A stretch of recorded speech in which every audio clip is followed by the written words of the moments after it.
वक्रतुण्ड महाकाय सूर्यकोटि समप्रभा निर्विघ्नं कुरु मे देव सर्वकार्येषु सर्वदा। श्री गणेश जी भगवान की जय, श्री सीता माता की जय, श्री रामचंद्र भगवान की जय, श्री हनुमान बाबा की जय, माँ सरस्वती की जय। मुनि कहु राम दंडवत कीना, आशीर्वाद विप्रवर दीना। देखि राम छवि नयन जोड़ाने, करि सरनाम करि सन्मानु आशमहियाने। श्री रामचंद्र जी ने मुनि को दंडवत किया। विप्र श्रेष्ठ मुनि ने उन्हें आशीर्वाद दिया। श्री राम रामचंद्र जी की छवि देखकर मुनि के नेत्र शिथिल हो गए। सम्मान पूर्वक मुनि उन्हें आश्रम ले आए। मुनि वर अतिथि प्राण प्रिय पाहि, कंदमूल फल मधुर मंगाहि। सिय सौमित्री राम फल खाहि,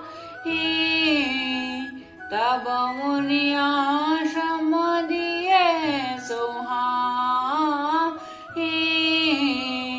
श्रेष्ठ मुनि वाल्मीकि जी ने प्राण प्रिय अतिथियों को पाकर उनके लिए मधुर कंद मूल और फल मंगवाए। श्री सीता जी और लक्ष्मण जी और रामचंद्र जी ने फलों को खाया। तब मुनि ने उनको विश्राम करने के लिए सुंदर स्थान बतला दिए। वाल्मीकि मन आनंद भारी, मंगल मूर्ति नयन निहारी। तब कर कमल जोरी रघुराई, बोले वचन श्रवण समुदाई।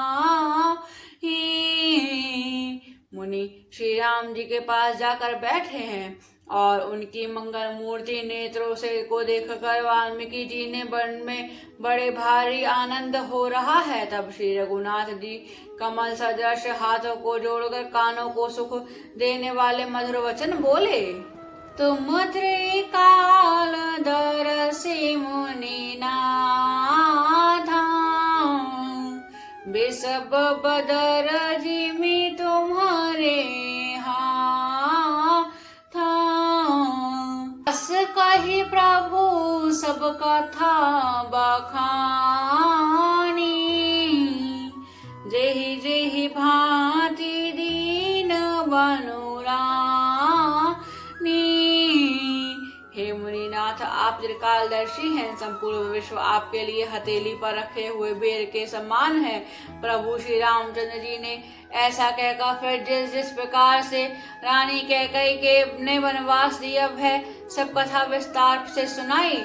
तात वचन पुनि मातु हित, भई भारत असुराऊ। मोह कहु दशरथ तुम्हार प्रभु, समु मम पुण्य प्रभाव। सियावर राम मेरे प्रभु राम, मेरे प्रभु राम, सियावर राम। मंगल भवन अमंगल हारी, द्रवहु सुदशरथ अचर बिहारी। और कहा, हे प्रभु, पिताजी की आज्ञा का पालन कर माता का हित और भरत जैसे स्नेही और धर्मात्मा भाई का राजा होना और फिर मुझे आपके दर्शन होना, यह सब मेरे पुण्यों का प्रभाव है। देखिए पाऊं मुनिराय तुम्हारे, भय सकच सब सुफल हमारे। अब जहराऊ आयुषु मुनि उदवे गुण पावे को। हे मुनिराज, आपके चरणों का दर्शन करने से आज हमारे सब पुण्य सफल हो गए, हमें सारे पुण्यों का फल मिल गया। अब जहाँ आपकी आज्ञा हो और जहाँ कोई भी मुनि उद्गे का प्राप्त न हो। मुनि तापस जिन ते दुखुल है ते नरेश बिनु पावक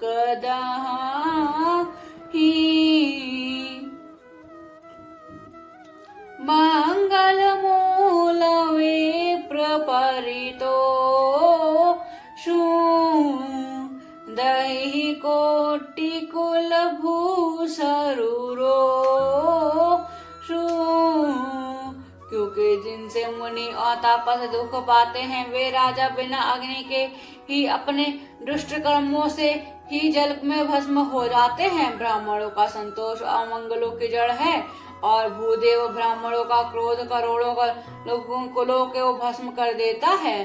अस जिये जानी कहिए सोई था सिए सौमित्री सहित जहाँ जा तह रुचिर रुचिर परन तन बांसु करो कछु काल कृपा। ऐसा हृदय में रह समझ कर वह स्थान बतलाइए जहाँ मैं लक्ष्मण और सीता जी जाऊं और वहाँ सुंदर पत्तों और घास की कुटी बनाकर हे दयालु कुछ समय निवास करूं। सहज सरल सुनी रघुबर बानी साधु साधु बोले मुनि ज्ञानी। कस ना कहूँ अस रघुकुल के तुम्हारे पालक शांत श्रुति से श्री रामचंद्र जी की सहज ही सरल वाणी सुनकर ज्ञानी मुनि वाल्मीकि जी बोले, धन्य के ध्वजा स्वरूप आप ऐसा क्यों ना कहेंगे। आप सदैव वेद की मर्यादा का पालन रक्षक करते हैं। श्रुति से तु पालक राम तुम जगदीश माया जानकी जो सजति जगु पालति हरते रखो पाई कृपा निधान की। चोर जो सहस शीसु अहिसु महींधरु लखनु सराचर धनी सो सुर काज धनी नाज तनु जल दलन खगनि साचर दलन खगनि सीचर आनई। हे राम, आप वेद की मर्यादा के रक्षक जगदीश्वर हैं और जानकी जी आपकी सर्वभूता माया है। जो कृपा के भंडार आपकी रख पाकर जगत का सृजन पालन और संहार करती हैं। जो 1000 मस्तक वाले सर्पों के स्वामी और पृथ्वी को सिर पर धारण करने वाले वही चराचर के स्वामी शेष जी लक्ष्मण जी देवताओं के कार्य के लिए आप राजा का शरीर धारण करके दुष्ट राक्षसों की सेना का नाश करने के लिए चले हैं। राम स्वरूप तुम्हार वचन अगोचर बुद्धि पर अभिगत अखत पारने नेति नेति निगन गम कह सियावर राम मेरे प्रभु राम सियावर राम। मंगल भवन अमंगल हारी द्रवहु सुदशरथ आचर बिहारी। हे राम, आप स्वरूप वाणी के अगोचर बुद्धि से परे अव्यक्त अकथनीय और अपार हैं। वेद निरंतर उसकी नीति नीति कहकर वर्णन करते हैं। सियावर राम मेरे प्रभु राम सियावर राम। जय श्री राम।